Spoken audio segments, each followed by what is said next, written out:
ஞான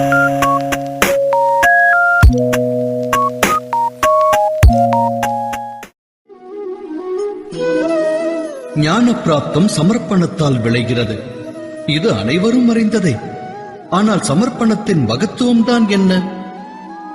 அது பற்றி தாம் சிந்தித்ததுண்டா?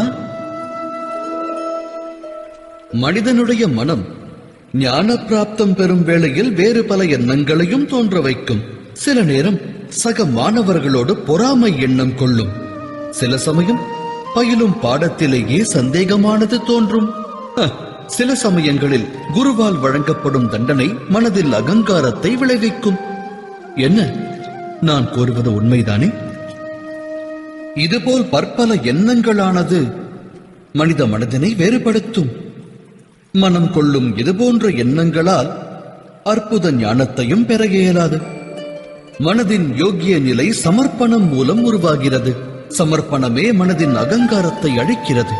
ஆணவம், துவேஷம், பொறாமை அனைத்தையும் ஒழித்து இதயத்திற்கு சமர்ப்பணம் நிர்மலமான நிம்மதியை அளிக்கிறது. உண்மை யாதெனில் இந்த அகிலத்தில் என்று ஞானத்திற்கோ ஞானிகளுக்கோ மதிப்பென்பதில்லை.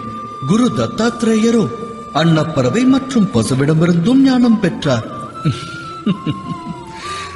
விளங்குவதென்ன? அது பிரம்ம ஞானமானாலும், வாழ்க்கை ஞானமானாலும், இல்லை குருகுலத்தின் கல்வி ஞானமானாலும், அதன் பிராப்தத்தை பெற குருவை விட மகத்துவமானது அந்த குருவிடம் கொள்ளும் சமர்ப்பணமே. இது சத்தியம்தானே? சிந்தித்து செயலாற்றுங்கள்.